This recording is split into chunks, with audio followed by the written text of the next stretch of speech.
낙동강 방어선을 사이에 두고 낮에는 혈력전이었고 밤에는 엉켜붙어서 육박전을 벌였습니다. 몰라가지고 정신 하나도 눈이 깜깜하더라 이게.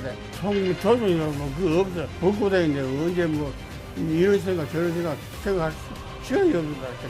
1사단과 6사단에서 각각 한 개의 연대 병력을 빼와서 방어하겠다는 거였어요. 근데 연대급이면 적은 병력이 아니잖아요. 탑시크릿이요? 탑시크릿입니다. 오, 이게 실제 있었던 일이라고요? 믿기 어려우시죠? 네네. 어? 안녕하세요. 스토리텔러 이혜성입니다. 그날 군대 이야기에 오신 것을 환영합니다.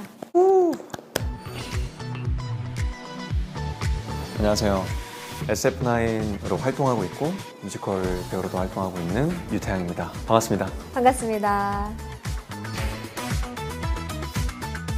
Yet I can't bear to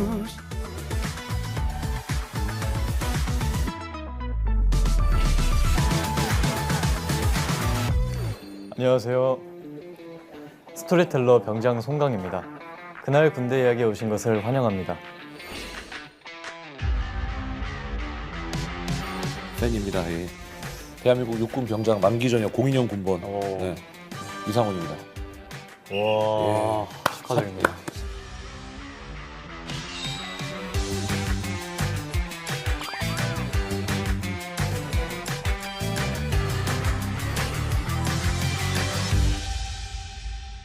어쩌면 우리는요. 어쩌면 우리는 남태평양 한가운데 있는 여기 미국령 사모아에서 태어났을 수도 있어요. 아 우리가요? 뭔가 뜬금없는 소리 하셔가지고 갑자기. 갑자기 웬 뜬금없는 소리냐고 생각하실 것 같은데요. 당시 미 합동참모본부에서 우리 정부에게도 비밀로 붙였던 1급 기밀 문서가 있거든요. 여기에 어떤 내용이 담겨 있는지 한번 보실래요? 네. 탑시크릿이요? 탑시크릿입니다. 오, 뉴 코리아 플랜. 신한국 계획. 대한민국 정부와 군대를 포함 약 62만 명을 미국령 사모아 제도로 이주시킨다. 오, 이게 실제 있었던 일이라고요? 네, 믿기 어려우시죠? 네네. 문서 맨 아래쪽에 날짜가 나와 있습니다. 아, 1950년 9월 7일이네요. 네, 미 합참이 이 계획을 승인했던 날이에요. 근데 이때는 전쟁 중이지 않았나요? 6.25 전쟁. 맞습니다. 낙동강 방어선을 사이에 두고 국군과 북한이 치열하게 전투를 벌이고 있었던 시기인데요. 이 지역이 북한군에게 피탈당했을 때 미군은 한반도에서 철수할 계획을 세웠습니다. 아, 그러니까 어떤 전투에서 아군이 패배했을 때 미국이 우리나라를 그러면은 그냥 포기하려고 했던 거네요. 더 이상 6.25 전쟁에서 승산이 없다고 본 거예요. 대한민국의 운명을 바꿀 만큼 아주 중요한 전투였나 보네요. 되게 유명한 전투일 것 같은데 어떤 전투인가요? 대한민국의 존망이 걸렸던 이 전투는 바로 영천 전투입니다. 당연히 누구나 알고 있을 법한 전투가 나올 줄 알았는데 혹시 그럼 경북 영천일까요? 네, 맞습니다. 조금 생소하시죠? 대한민국의 운명을 결정지을 만큼 아주 중요한 전투였는데도 많이 알려지지 않았어요. 작은 바람이 있다면 상훈님이 오늘 이야기를 듣고 태양 씨가 오늘 이야기를 듣고 영천 전투를 꼭 기억하셨으면 좋겠습니다. 네, 오늘 얘기를 들으면 아마 절대 못 잊지 않을까 싶습니다. 제가 꼭 기억하도록 하겠습니다. 네.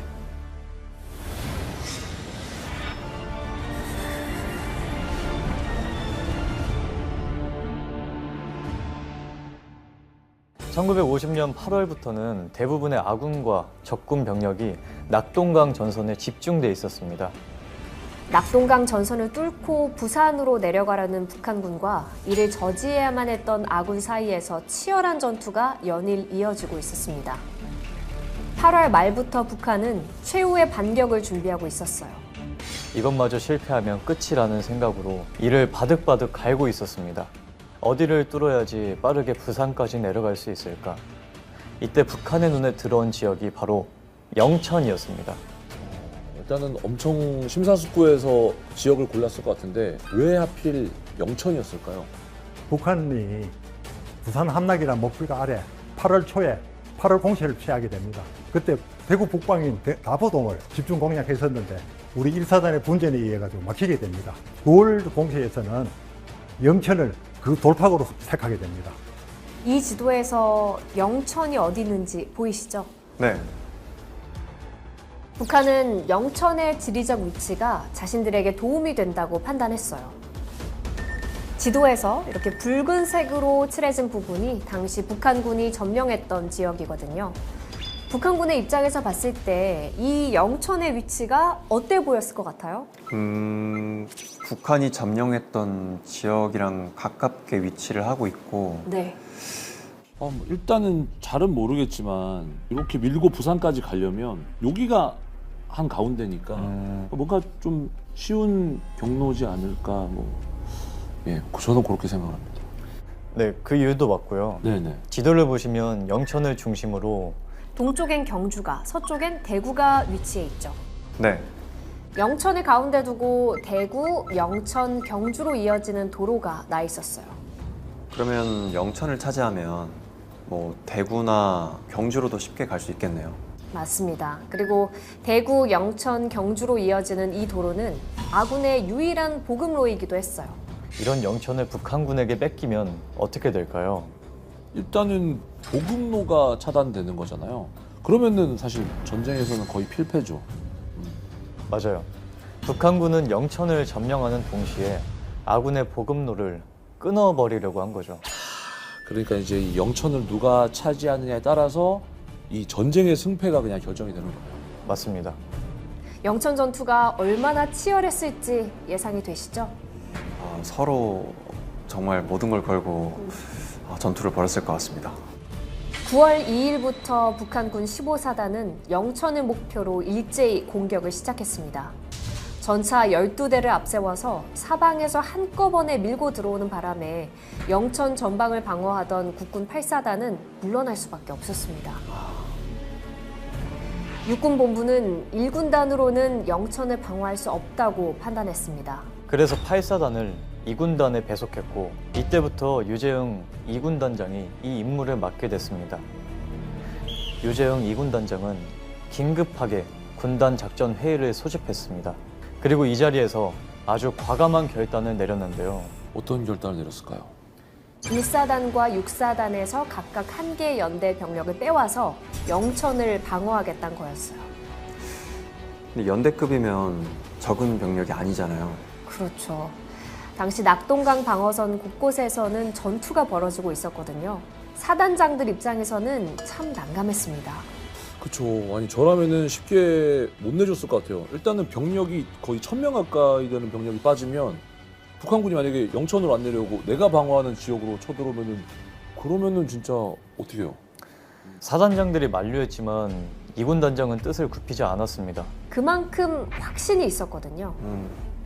영천을 뺏기면 이 전쟁에서 승산이 없다고 판단했기 때문에 단호하게 자신의 뜻을 밀어붙였습니다.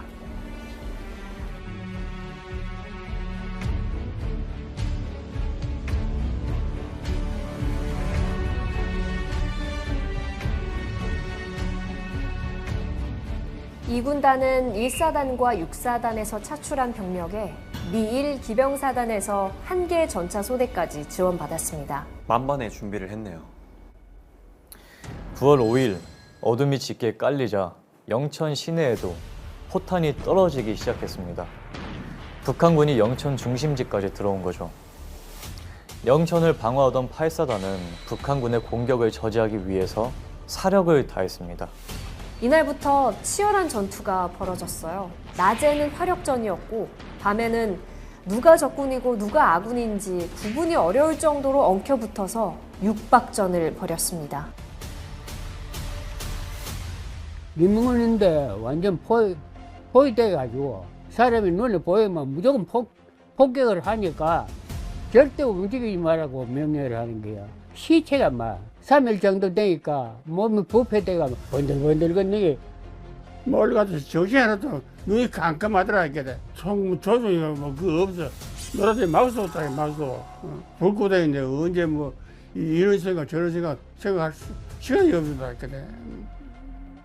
상상도 못할 네, 어려움이었을 것 같아요. 낮밤을 가리지 않고 싸웠지만 9월 6일 오전에 영천이 피탈당하면서 8사단은 적의 후방에 고립됐습니다. 전쟁 중에 고립된다는 건 어떤 의미일까요? 되게 두려울 것 같아요. 아무래도 고립이 됐다면 살아남을 가능성도 거의 없었을 거고 다른 부대의 도움도 받을 수 없고 또 중요한 군수 물자나 보급품을 받을 수가 없잖아요. 그러면 밥도 굶어가면서 싸워야 된다는 거라서 좀 상황이 많이 어렵지 않았을까. 영천을 점령한 북한군의 다음 목적지는 이군 단장의 예상대로 경주였습니다. 그럼 이제 뭐 부산까지 내려가는 거는 시간 문제였겠어요. 그런데요, 이날 오후부터는 아군에게 불리했던 전황이 반전됐습니다. 미군 전차 1개 소대가 영천 시내로 기습적인 돌입작전을 시행했고요. 여기에다가 1사단과 6사단의 증원 부대까지 도착했습니다. 국군은 반나절 만에 영천을 되찾았습니다. 박수를 혼자 치나요? 그런데 그 기쁨의 순간은 아주 짧았습니다. 다음 날에 또다시 북한군에게 영천을 내어줬습니다. 하루 만에. 네. 북한군에게 2번이나 영천을 뺏겼잖아요. 미 합참은 더 이상 승산이 없다고 생각했습니다. 그러면은 어떻게 해요? 이때 미 8군 사령관 워커 장군이 정일권 총참모장에게 뉴 코리아 플랜에 대해서 알려준 거예요. 아까 읽었던 미국령 3호하로 옮겨간다는 계획이죠. 맞습니다. 정일권 총참모장이 만약 국군이 다시 영천을 탈환하면 그 계획을 무효화할 수 있냐고 물었는데요. 워커 장군이 뭐라고 대답했을까요? 만약에 영천을 탈환을 한다면 어쨌든 지키고 있을 수 있다는 거니까 네. 갈 필요가 없지 않을까요? 여기 답변이 있습니다. 한번 읽어주실래요? 네. 물론이다. 영천만 다시 되찾는다면 더 이상 무슨 필요가 있겠는가? 다부동, 포항, 창녕, 마산 모두가 이곳 영천만 회복된다면 다 안전해진다. 그럼 영천만 되찾으면 모든 문제가 해결된다는 거네요. 그러면 사실 이제 무슨 수를 써서라도 다시 뺏어 와야죠, 영천을. 영천을 되찾아야 하는 이유가 하나 더 있었는데요. 바로 취소될 위기에 놓인 인천 상륙작전 때문이었습니다. 인천 상륙작전까지 취소가 될 수 있나요? 미 합참은 메가더 장군에게 인천 상륙 작전을 취소하고 인천에 있던 모든 병력을 낙동강 방어선에 배치해서 영천을 지키는 게 어떠냐고 권유했다고 합니다. 9월 10일 국군 2군단은 최종 방어선을 형성했는데요. 선을 쭉 그어보면 이런 모양이었습니다. 이런 모양이요. 이런 모양이었습니다. S자로 낚싯바늘처럼. 맞습니다. 낚싯바늘 모양으로 부대를 배치한 데는 이유가 있었어요. 영천의 북쪽에 있는 부대가 북한군의 퇴로를 완전히 차단해서 아래쪽으로 몰아주면 남쪽에 있는 부대가 움푹 패인 부분에 적군을 가둬두고 섬멸하겠다는 계획이었죠. 너무 훌륭한 계획이에요. 아까 고립됐던 8사단 기억하시죠? 어떻게 됐을까요? 다 혹시 전사하셨을까요? 본부도 전멸했을 거라 생각했는데요. 네. 모두의 예상을 깨고 무려 3일 동안이나 북한군과 사투를 벌이며 버텨냈습니다. 버텼네요. 8사단은 북한군 15사단 연락장교를 생포하는 전과도 세웠어요. 그리고 알아낸 정보가 여기 있습니다. 한번 보실래요? 네. 다음 사항이 해결되지 않으면 작전은 지속할 수 없음. 아군은 현재 병력 및 장비 손실이 막대함. 시급한 항공 지원을 해줄 것. 병력을 증원할 것. 식량 및 탄약의 보급 지원을 시급히 해줄 것. 그러니까 뭐 막대하다, 시급하다 뭐 이렇게 하는 거 보니까 지금 북한도 병력이나 뭐 탄약, 뭐 식량 이게 다 부족한 상황인 거예요.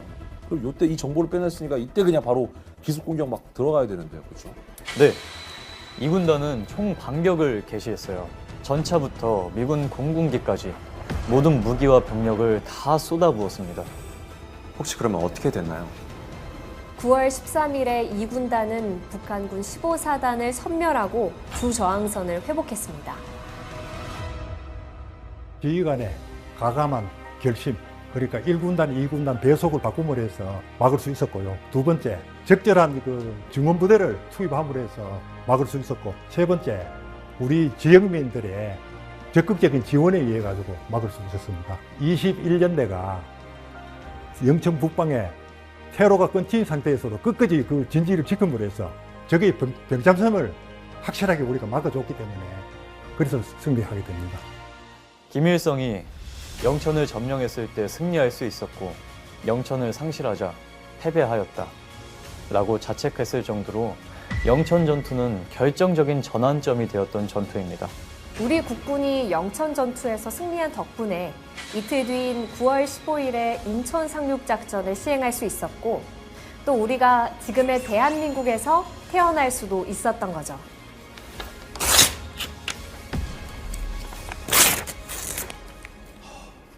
오늘 이야기를 듣고 어떤 생각이 드셨나요? 어쩌면 불가능할지도 몰랐던 작전을 정말 이 대한민국을 지킨다는 마음 하나로 성공을 시켰다는 게 너무 대단하고 참전 영웅분들께 너무 감사한 마음을 갖게 된 것 같습니다.